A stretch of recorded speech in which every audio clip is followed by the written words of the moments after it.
역대상 12장 1절에서 40절.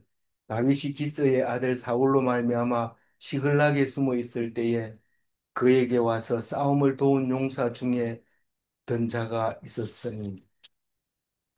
어, 오늘은 이제 드디어 사실은 이게 역대상의 본문이나 마찬가지죠. 다윗이 이제 왕으로 등극을 해서 활동하는 이야기를 쓰고 싶은데 그걸 설명하기 위해서 11장까지 쭉 써왔고 이제 다윗이 활동하게 될 거고 그다음에 마무리를 하고 솔로몬의 역사가 이제 역대하로 이어져 나갈 겁니다. 음, 그러니까 오늘부터는 실질적인 이야기가 들어갑니다. 족보기는 하지만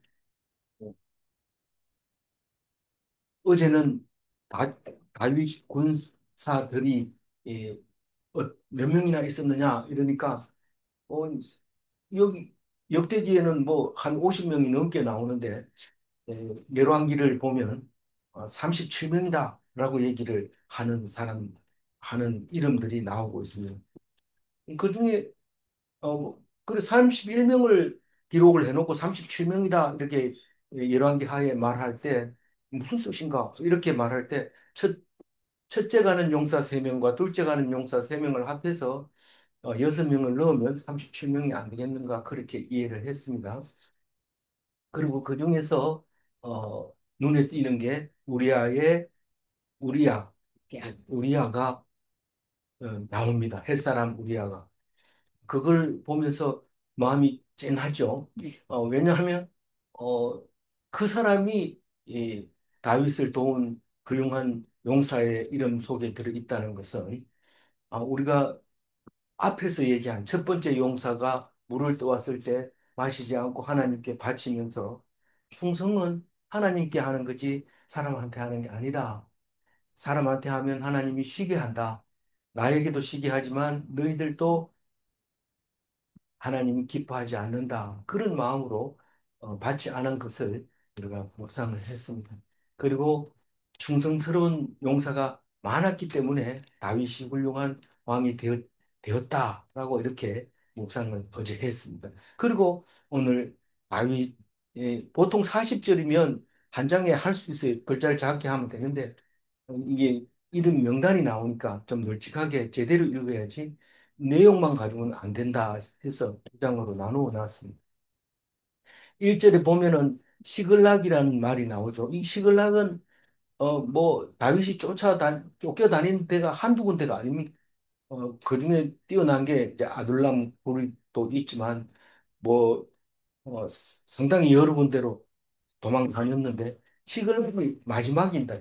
마지막 있었던 곳인데 이 시글락은 어디 땅일까요? 이스라엘 땅이 아니고 어, 블레셋 땅입니다. 블레셋하고 이스라엘하고는 대적입니다. 그래서 툭하면 싸웠는데 사울은 천천히고 다윗은 만만이라고 하는 엄청난 음, 힘을 가지고 있는 그 블레셋 사람들도 다 아는 그 원수 같은 그 사람들 입장에서 다윗이 자기한테 도망왔어요. 그러면 이거 죽여버려야 되는데 못 죽입니다. 왜 못 죽입니까? 하나님이 못 죽이라 하니까 못 죽이는 거예요. 어떻게 그렇게 했을까요? 뭐 우리가 볼 때는 잡으려고 엄청 많은 군사를 끌고 딱 와서 보니까 어떻게 해요? 완전히 침을 질질 흘리면서 벽을 긁으면서 눈을 뒤잡아 가지고 냄새를 풍기니까 누가 이런 사람을 어, 신고했냐? 쓸모없는 냄새 난다 치워라 이렇게 함으로써 살아남는데 그 다음에 정신을 차리고 가가지고 마음에 들도록 했습니다. 오늘 여기도 보면 어, 그 누구의 마음에 들어야 돼요? 아기스의 마음에 들도록 지금 다윗이 사울이 아직 살아있고 자기는 도망 다니고 그러면서 아기스의 마음에 들게 했던 것을 생각나게 만들어 줍니다. 그래서 마지막 시글락에서 이제 사울이 죽는 소식을 듣게 되죠. 그리고 이제 헤브론으로 옮기게 됩니다. 근데 시글락에 숨어 있을 때에 그에게 와서 싸움을 도운 용사 중에 던자가 있었으니라고 얘기를 합니다. 사실은 이 역대기를 쓸 때를 생각하면 옛날 얘기죠. 옛날 얘기지만 우리는 이거를 쉽게 생각할 게 아닙니다. 어, 2절 한번 읽어볼까요? 그들은 그들은 활을 활을 가지며 가지며 좌우손을 좌우손을 놀려 놀려 물매도 물매도 던지며 던지며 화살도 화살도 쏘는 쏘는 자요. 자요. 베냐민 베냐민 지파 지파 사울의 사울의 동족인데 동족인데 그 그 이름은 이름은 이러하니라. 이게 시글락에 찾아온 이름을 다 불렀는 거 37명은 앞에서 다 불러줬고 지금 여기서는 그 이외에 그 사람 숫자에 안 든 사람들의 이름을 적는데 베냐민 지파 얘기하고 갓 지파 얘기를 합니다. 베냐민 지파는 유대 지파하고 거의 어울려서 같은 땅으로 말하면 같이 살았던 거고 갓 지파는 어디 살았어요?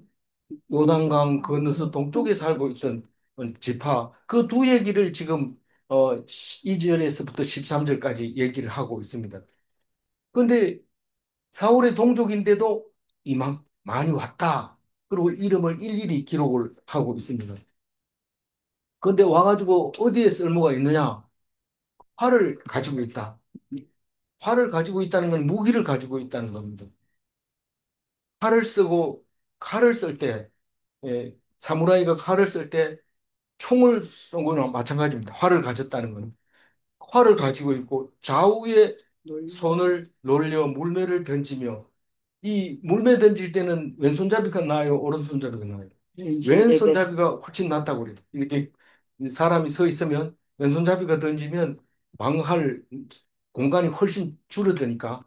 그리고 오른손으로 던져도 괜찮지만 그 어, 좌우를 다 손을 놀릴 수 있는 물매 던지는 겁니다. 지금 어, 유럽에서는 이걸 또 연구해가지고 물매를 어, 잘 던지는 대회도 하고 실제로 무기로 사용할 때가 많이 있다고 해요.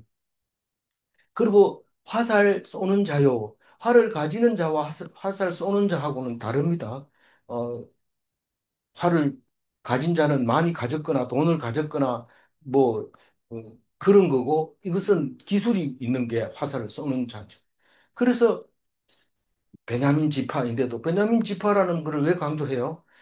기스의 아들 사울의 지파이기 때문에 이 얘기를 쓰고 있는 겁니다. 3절 읽어볼까요? 그 우두머리는 아이에셀이요 다음은 요아스의 기브아 사람 스마야의 두 아들이요 또 아스마에스의 아들 예시엘과 벨렉과 또 브라가와 아나우 사람 예우와. 다시 물어볼게요. 네. 이름만 대답해 주세요. 기브아 사람이면서 스마야의 아들인 두 사람은 요아스. 그 다음에 아스마웻의 아들은 요시엘 네, 세 사람. 그 다음에 아나도 사람은 예후 한 사람. 사절은 읽지 말고 그냥 제가 물어볼게요. 기본 사람 30명의 우두머리.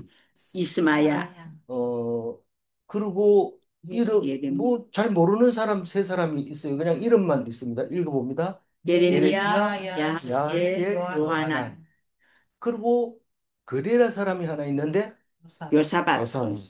5절도 안 읽고 물어봅니다. 어, 뭐 설명 없는 네 사람이 있어요. 여두세 여리무 부아라 아야, 스마랴 그리고 하룹 사람이 한 사람이 있어요. 스바자 스바다. 6절 보는데 보라 사람이 5명 있어요. 한번 읽어봅니다. 엘가나 이시야 아사렐 요헤셀 야소부임 야수부암. 부암 네. 그리고 그돌 사람 여로보암의 아들. 네. 요엘라 스바야 스바다. 네. 스바다 이렇게 있습니다. 베냐민 지파에 고라 사람이 왜 있어요? 고라 사람은 레위 지파죠. 근데 당연히 있을 수 있지요. 어, 그리고 어, 뭐 안와도 사람도 사실은 음, 제사장일 가능성이 있는데 들어 있어요. 그 다 베냐민 지파에서 왔다고. 기록을 하고 있습니다. 어, 그리고 이제 가치파에 대해서 이야기를 하고 있습니다. 가치파에서 누가 왔는지 8절, 9절에서 이름을 찾아봅니다. 가치파의 우두머리 이름이 에셀, 전부 11명입니다. 전부 11명인데 우두머리 다음에는 둘째인데 둘째가 누구예요? 오바다, 셋째는 엘리압, 넷째는 미스만나, 다섯째는 예레미야, 여섯째는 아떼, 일곱째는 엘리엘, 여덟째는 요하난, 아홉째는 열사밧, 열째는 예레미야, 열한째는 막반네, 예, 발음이 어려운 게 별로 없어요. 가집한만큼은 하나도 안 틀리고 제대로 읽었어요. 어, 한번 읽어본 사람하고 한 번도 안 읽어본 사람하고는 혓바닥이 잘 안 돌아가요. 어, 그래서 어, 뭐 그 8절 같은 경우에는 보면은 광야에 있는 요새에 이르러 다윗에게 돌아온 자가 있으니 가치파는 지금 그 요단강 동편에서 네. 다윗 서편에 있는 쪽으로 와야 되는데 요새는 그 시글락에 있는 요새를 말하는 거 아닌가 그렇게 생각을 하고 있어요. 근데 가치파 중에 광야에 있는 요새에 이르렀다고 얘기를 할 때 뭐 그거는 큰 의미가 없는 것 같아요. 만약에 의미가 있을 수도 있는데 우리가 못 찾아낸 거니까 할 수 없이 그 정도까지만 이해를 하고요. 어, 그 사람들은 당연히 싸움에 익숙한 사람들이고 뭐를 잘 쓴다고요? 방패와 창을 능히 썼습니다. 능히 쓴다. 그게 멋지죠. 그리고 그 얼굴이 사자 같고 빠르기는 산의 사슴 같다. 비리비리하다. 이러면은 이름이 안 올라가죠. 뭐 말해도 말귀를 못 알아먹는다. 이러면 이 명단에 안 올라갔다. 실제로 그런 사람 없습니다. 다 똑똑한데, 일단 이 족보에 올라가려면 이 정도의 수식어는 붙어야 됩니다. 어, 그 다음에 14절 보면은, 한번 읽어볼게요. 이 갓 자손이 군대 지휘관이 되어 그 작은 자는 백부장이요 그 큰 자는 천부장이더니 그러니까 가짜 손의 지휘관은 백부장, 천부장이니까 숫자는 엄청 많습니다. 어, 실제로 그 두 지파 반을 말하자면 숫자로 말하면 첫 번째 가는 거죠. 사람 숫자가. 15절 읽어볼까요? 정월에 요단강 물이 모든 언덕에 넘칠 때에 이 무리가 강물을 건너서 골짜기에 있는 모든 자에게 동서로 도망하게 하였더라. 이 요단강이 정월에 이 정월에 물이 넘친다고 얘기하는데 여호수아서에 보면 3장 15절에 보면 한번 읽어볼까요? 요단이 곡식 거두는 시기에는 항상 언덕에 넘치더라. 기회를 맨 자들이 요단에 이르며 기회를 맨 제사장들의 밭이 물가에 잠기자. 이게 무슨 글까요? 제사장이 어, 요단강을 건너기 위해서 발을 담그면 물이 멈춰버리잖아요. 그래서 이스라엘 백성이 건너게 되는 그 장면을 기록하고 있는데 곡식 거두는 시기에 언덕에 물이 넘치더라 이랬는데 이 주석가들은 이거를 4, 5월경이라고 얘기합니다. 그런데 정확하게 히브리 성경의 니산월은 정월은 3, 4월이라고 합니다. 그러면 3, 4, 5, 6월인가? 3, 4, 5, 6월 우리는 어, 옛날 어른들이 장작을 몇 개 가지고 갈까요? 그러니까 두 서너 대여섯 개 가져와라 이렇게 얘기할 때가 있어요. 그럼 두 개입니까? 여섯 개입니까? 그건 네가 두 알아서 서너 두 서너 개 가져와라 이러면은 그것도 고민스러운데 그다가 서너 대여섯 개 서너 대 가져와라 이래 버리면 그건 혼란이 일어나는데 우리가 곡식 거두는 시기에 이랬을 때 정월이라 그러면 3, 4월이라 하든지 아니면 4, 5월이라 하든지 정확하게 해줘야지. 3, 4, 5, 5월 이러면은 헷갈리잖아요. 그런데 헷갈려도 할 수 없어요. 성경은 이걸 수천 년 동안 안 바뀌고 써왔기 때문에 이걸 가지고 한국말로 바뀔 때는 바뀔지 모르지만 히브리어 성경은 바뀔 수가 없어요. 그대로 있는 거예요. 오랫동안 1.1획도 안 바뀌고 있어요. 그러니까 우리가 읽다가 또 생각이 나면 아, 이게 그런 말이구나. 이렇게 생각을 하면 되죠.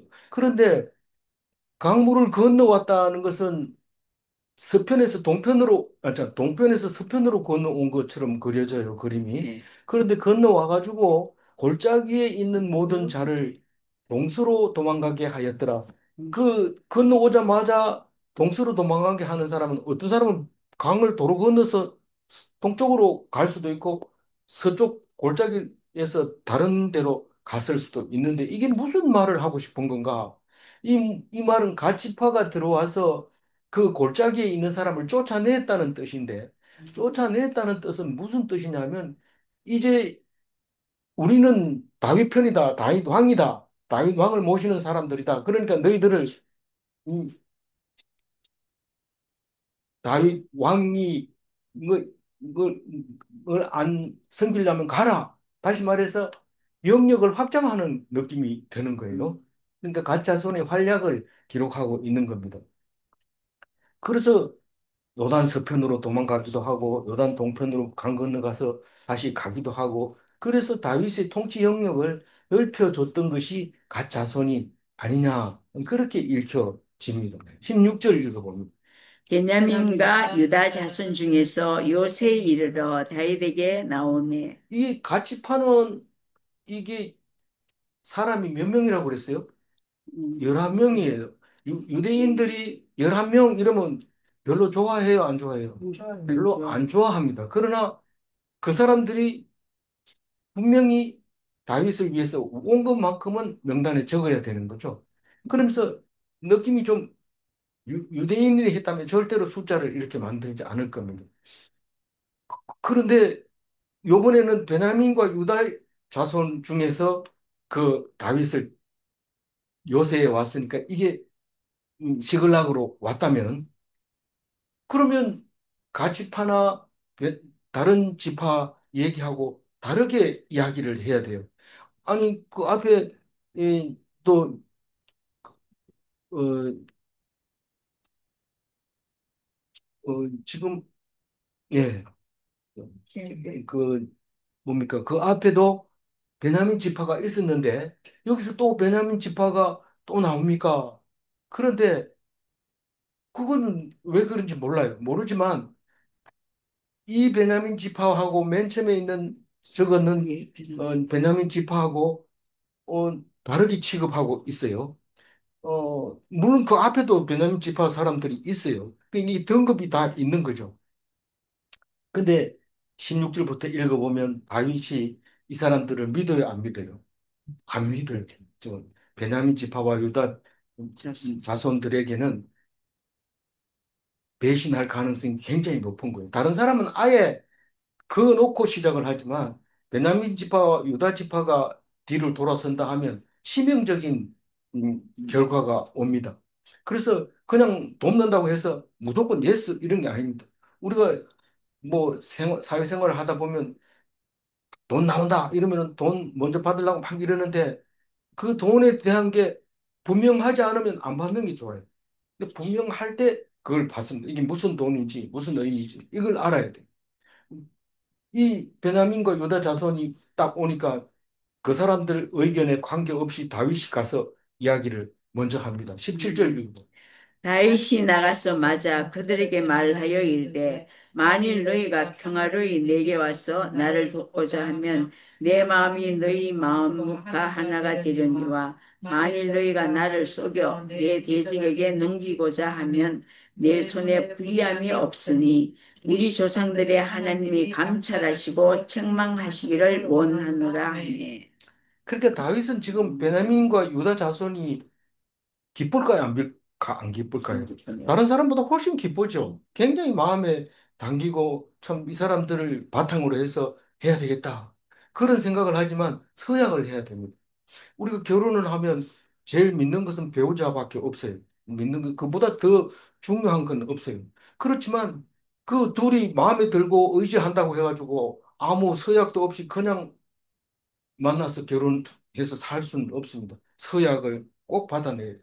결혼 서약과 마찬가지로 17절에 질문을 합니다. 나를 돕고자 하는 마음이 확실하다면 우린 하나다. 남이 아니다. 우리는 목숨 걸고 두 사람은 관계가 유지된다. 그러나 만약에 속여서 대적한다면 내가 어떤 일을 하더라도 이것은 내 책임이 아니다. 그것은 하나님이 우리를 보고 있고 약속을 가지고 있기 때문에 그렇다. 무섭죠. 이건 뭐 우리 결혼 서약을 하고 깬 사람은 아직 이 자리에 없습니다만은 있는지도 모르지만 없죠. 이 약속을 딱 했기 때문에 절대로 깨지면 안 된다. 그렇게 지금 얘기하고 있습니다. 어, 그러니까 내 마음이 너희 마음과 하나가 되려니와 우리는 하나지만 일심동체라지만 그러나 너희가 나를 속여 나를 대적하여 대적에게 넘기자고 하면 다시 말해서 배신하면 책임 안 진다. 우리 증인이 우리 조상이다. 보고 있다. 하나님이 보고 있다. 그렇게 얘기를 할 때 어떤 일이 일어나는지 18절 읽어봅니다. 그때 성령이 30명의 우두머리 아마새를 감싸니 이르되 다윗이여 다윗이여 우리가 당신에게 속하겠고 이새의 아들이여 우리가 당신과 함께 있으리니 원하건대 평안하소서. 당신도 평안하고 당신을 돕는 자에게도 평안이 있을지니 이는 당신의 하나님이 당신을 도우심이니라 한지라. 다윗이 그들을 받아들여 군대 지휘관을 삼았더라. 그러니까 군대도 이때 당시도 마찬가지고 지금도 마찬가지지만 영혼이 있는 군대가 있고 영혼이 없는 군대가 있습니다. 영혼이 없는 군대라는 것은 뭐예요? 용병이라는 거. 돈 주고 산 군대라는 거죠. 이 사람들은 기회만 있으면 도망갑니다. 그런데 용병이 아니고 성령에 감동된 사람들은 죽음을 무릅쓰고 지킵니다. 네, 싸웁니다. 죽으면 영광이고 살면 영광입니다. 그런 거죠.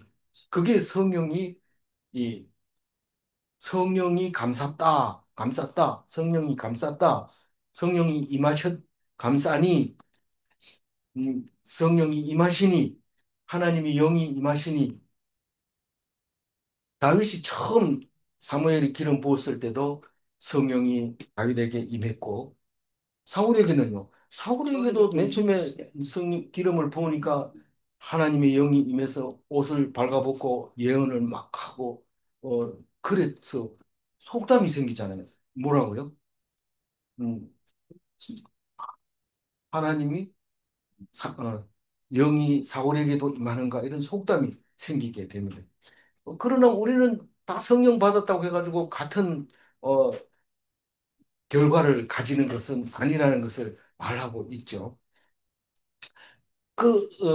누구에게 성령이 임했어요? 우두머리 아마새 아마세가 누굽니까? 30명의 예. 우두머리 아마세가 누굽니까? 두 우두머리 번째, 두 번째, 예, 용사죠. 첫 번째, 세 번째 용사가 아니고, 세 사람의 첫 번째 용사가 아니고, 두 번째, 세 사람의 용사 중 우두머리 아마세입니다. 누구의 동생이요? 아마새 요압의 동생. 또, 어, 아사헬의 형. 예. 그리고 그 아마세가, 음, 성령이 임해서 대표로 좀 이야기를 합니다. 사실은 우리가 읽어봐서 알지만 첫 번째 사민하고 두 번째 사민하고 누가 용감하냐 이러면 용감하기는 두 번째 사민이 훨씬 용감합니다. 그리고 힘도 세고 실력도 있습니다. 근데 첫 번째 사민은 무엇이 달라요? 못 들어가. 이게 지금 잘하고 있고 능력이 있는 게 중요한 게 아니라 목숨을 걸고 충성을 하느냐 그게 중요한 거죠. 그래서 첫 번째 사민에 들어가는 거예요. 그래서 그 사람이 떠주는 물도 안 마시는 다윗이죠. 물을 안 마신다는 얘기는 나 위에 왕이 따로 있다 이 말을 하고 있는 겁니다. 나 위에 왕은 하나님이다.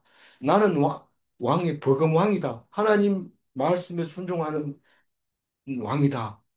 그 얘기를 하고 있는 겁니다. 이 역대기는 사울이 성령이 임한 얘기는 안 합니다. 왜냐하면 성령의 역사가 다윗에게 의해서 예수님까지 오기 때문에 그런 얘기를 하고 있는 거죠. 그래서 성령이 임하면 좋은 말을 해요, 나쁜 말을 해요. 좋은 말을 해요. 좋은 약속을 하고 좋은 말을 하고 듣고 나면 참 편안하고 그런 이야기를 합니다. 어, 다윗에게 뭐라고 합니까? 어, 우리는 당신에게 속하겠고 그렇게 얘기합니다. 속한다는 것은 당신이 하라는 대로 하겠다는 거예요.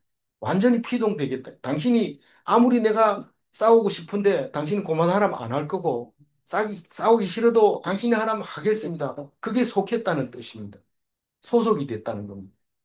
그리고 이새의 아들이여 우리가 당신과 함께 있으리니 이새의 아들 누구 얘기하는 거예요?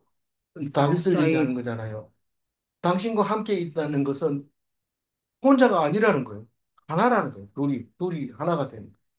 평안하소서 당신도 평안하고 이 지금 17절, 18절, 19절은 같은 맥락의 말인데 이 이야기는 왜 이렇게 약속을 해야 되느냐 하는 이유를 19절에 얘기하고 있습니다. 만약에 너희들이 이 약속을 안 해놓으면 우리는 불안해서 같이 싸우면 못 나간다는 거죠. 그러니까 꼭 약속을 받아내서 만약에 약속을 해놓고 네가 배신한다 그러면 난 그건 하나님이 했는 걸로 생각하고 하나님이 나를 죽이면 그건 내가 순종하겠다는 뜻으로 말하고 있는 겁니다. 그래서 당신의 하나님이 당신을 도운다고 고백을 하고 있습니다. 이거는 성령이 임하지 않고는 말할 수 없는 말입니다. 길게 쓰지 않고 그렇게 말하고 있습니다. 그러니까 다윗이 받아줘야 안 받아줘. 받았어요. 받아주고 근데 이제 이건 지휘관을 삼았는데 지휘관은 어느 지파라고요? 유다 지파와 베냐민 대단 지파가 지휘관을 맡게 됩니다. 그런데 그 이유를 에, 왜 이렇게 다른 지파하고 다르게 이렇게 해야 되느냐? 우리가 가까울수록 관계가 명확해야 됩니다. 그리고 음, 다른 사람하고 똑같아가지고는 가까울 수가 없어요.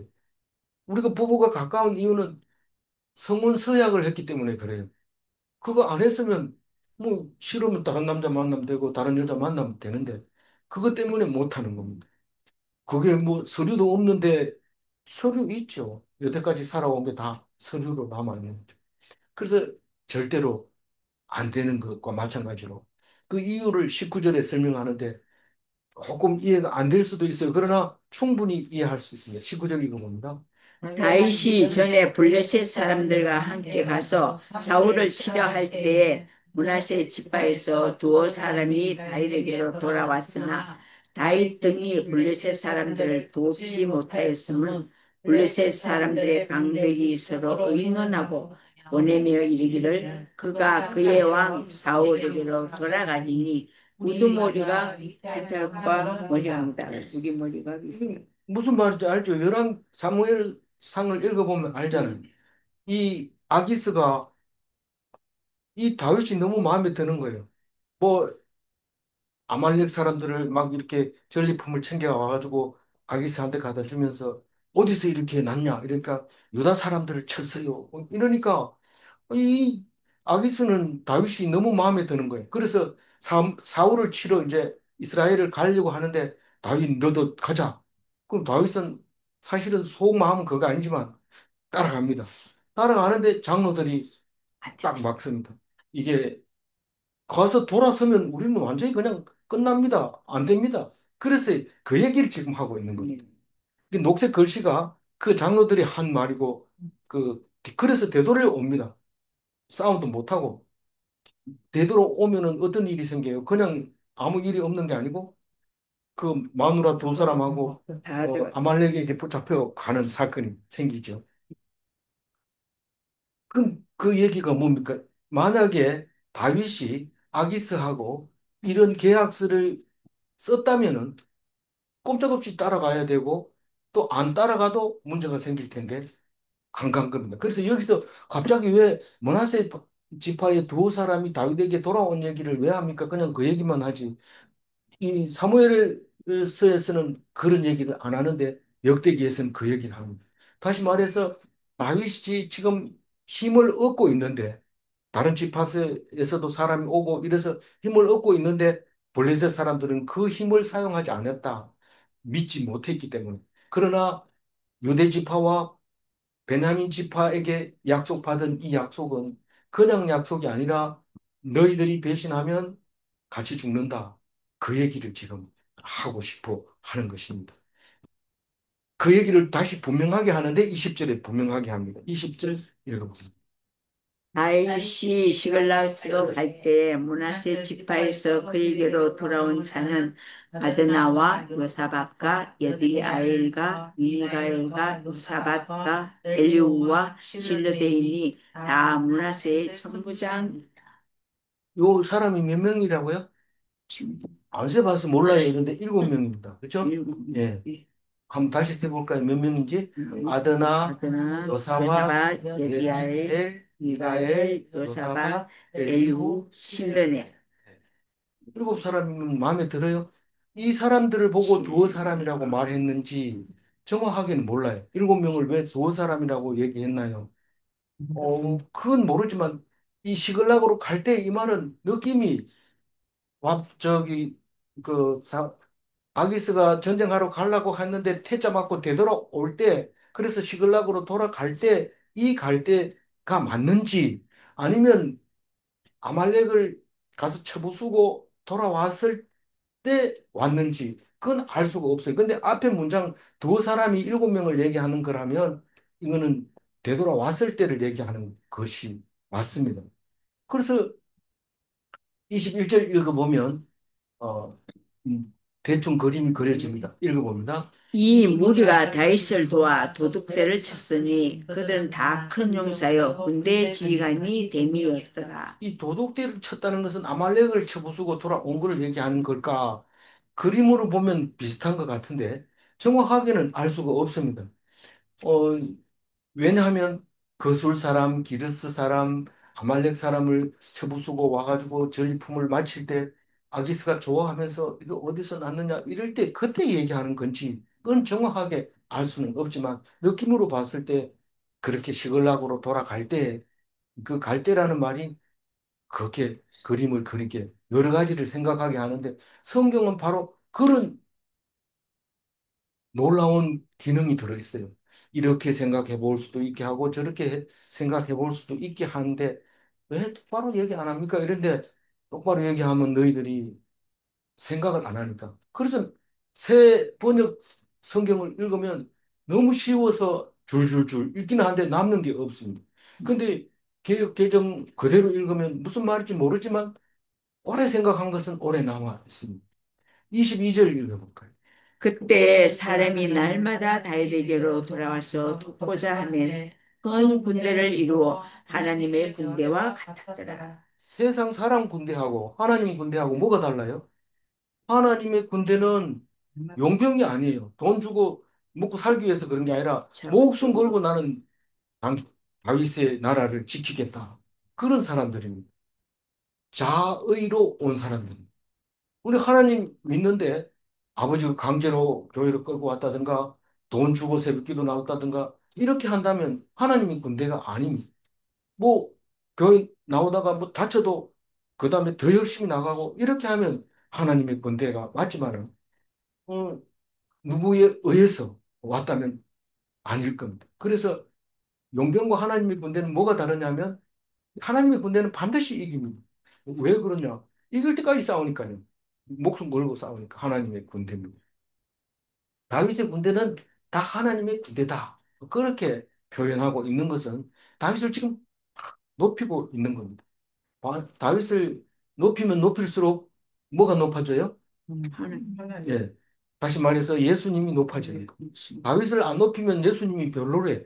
근데 다윗을 높여놓고 약속을 합니다. 네 왕위가 영원하리라. 할 때 다윗이 뭐 잘못했는 것만 자꾸 얘기하고 이러면 안 되고 하나님이 주신 그 다윗의 얼마나 위대한가를 이야기할 때 예수님은 높아지고 하나님은 위대해지고 영광을 받을 수 있는 거고 23절 싸움을 준비한 군대 지휘관들이 헤브론에 이르러 다윗에게로 나와서 여호와의 말씀대로 사울의 나라를 그에게 돌리고자 했으니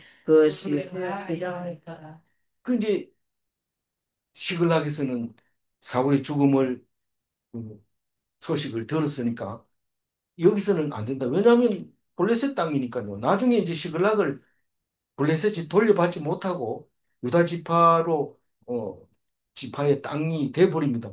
그 뭐 경계선이 없으니까 살면 사는 사람 땅이 되는 거니까 유다 사람들이 살게 돼가지고 그게 시글락은 유다 땅으로 되지만 원래는 가드 땅이었죠. 그래서 헤브론으로 이제 갑니다. 왜냐하면 사울이 죽었으니까. 근데 사울 군대는요, 안 넘어왔어요. 안 넘어오고 그대로 있습니다. 근데 한 절반이 넘어왔다고 지금 얘기합니다. 절반이 정확하게 몇 명이냐 이렇게 얘기하는 게 아니라 그냥 태반이나 넘어왔다 그 얘기를 하고 있어요. 그, 그 헤브론에 가가지고 이제 왕으로 옹위합니다. 등극시켜 줍니다. 옹립한다, 옹위한다 이제 이런 말을 쓰죠. 그래서 다윗을 왕으로 추대하고 추대도 아니고 사실은 인정해주고 군대를 조직하는 그 역할밖에 안 하죠. 그래서 사울의 나라를 그에게 돌리고자 하였다. 이 말은 온 이스라엘을 왕으로 다윗을 세우겠다. 그겁니다. 사울의 잔당들은 그 누굽니까? 그 군대 장관이 장악하고 안 없어지고 그 아들을 데리고 지금 어, 견제해가지고 있는 겁니다. 그 상황에서 왕으로 옹위하고 있습니다. 24절 은 유다 지파에서 한번 24절 읽어. 유다 자손 중에서 방패와 창을 들고 싸움을 준비한 자가 2,800명이요. 네, 그 우선 사람 숫자만 한번 보죠. 시므온 지파는 몇 명이에요? 7,100명, 레위 지파는 4,600명, 여호야다 외에 3,700명, 사독 외의 장관들. 22명, 예, 베냐민 지파는 3,000명, 에브라임 지파, 28,000명, 므낫세 반 지파, 여기 18,000명, 서쪽에 있는 므낫세 반 지파, 이사갈, 200명, 스불론, 5만 명, 납달리, 37,000명, 납달리 지파 장관이 데리고 1,000명, 한 명, 그다음에 반 지파, 28,600명, 아셀 지파, 4만 명, 르우벤, 갓, 므낫세 반 지파 동쪽 2만 명, 2만 명, 제일 많죠. 예. 그래서 다 합해서 34만 822명. 이, 뭘 했다고요? 34만 명이 뭐 왕으로 다시 추대했다. 왕으로. 다시 말해서 목숨 걸고 왕을 지키겠다고 하는 사람이 34만 명이었다고 얘기를 하고 있습니다. 그런데 그 숫자만 중요한 게 아니라 아, 그 유다 지파가 방패와 창을 들고 싸움을 준비한다 그랬고 시므온 족파는 싸움 잘하는 큰 용사라고 그랬고 레위 지파는 말도 안 하고 4,600명이라고 얘기했고 아론 집 우두머리 여호야다와 그렇게 싸움 잘하는지는 모르지만 그만큼 왔다고. 어, 젊은 용사 사독과 그의 가문의 지휘관 22명. 이 사독은 이름이 하도 많이 나와서 사도계파가 어느 사도계 계파인지 알 수는 없지만 그 제사장 가문은 거의 사도의 이름으로 쭉 내려오는 바람에 제사장 지파 이 말을 사도계파 이렇게 부를 수밖에 없게 됐던 거죠. 어, 29절에 보면 베냐민 자손이 몇 명이 오냐 하면은 예, 3천 명이 오는데 태반 이나 사울 집을 따르고 있어. 한 절반은 사울의 집을 따르고 있고 절반이 너무 그 중에서 나온 예. 사람. 3천 명이 많은 겁니까? 유다 지파보다는 적죠. 네. 유다 지파보다는 적지만 12지파 다 나와 있어요. 지금 보면 다 나와 있는데 레위 지파도 나와 있으니까 아진 지파가 12지파. 있을까요? 아니, 다 나왔어. 아진 지파가 있을 것 같은데 없나요? 베냐민의 르우벤이 빠졌어요. 네. 루벤. 맨 밑에 루벤 루벤 있어요. 루벤 갓 문하세 반. 다 있는데 그럼 뭐가 없어요? 아셀. 하나가 없을 것 같아. 느낌에. 하나, 둘, 셋, 넷, 다섯, 여섯, 일곱, 여덟, 아홉, 열, 하나, 둘, 13명 다 나왔어요? 네, 요셉입니다. 13명 다 나와. 감사합니다. 빠른 시간에 찾아주셔서 감사합니다. 그, 어, 에브라임 지파는 굉장히 큰데 얼마 나왔어요? 2만 800명 왔어요. 2만 8. 어, 머나세 반지파 중은 18,000. 18,000. 이름에 기록된 자로서 와서 다윗을 세워 왕으로 삼으려 하는 자. 이 머나세 지파 이름으로 남아있는 사람. 이름이 없는 사람도 기록이 안 된 머나세 지파도 있었던 것 같아요. 이사갈 자손 중에 시세를 알고, 시세는 세상 돌아가는 모양새를 알고, 마땅히 우리는 이스라엘 백성이다라고 생각하는 사람 200명, 우두머리, 그 형제들을 통솔하는 자들이 이렇게 오고, 이 오늘 중심 말씀을 33절에서 잡았는데, 네. 스불론은 몇 명이에요?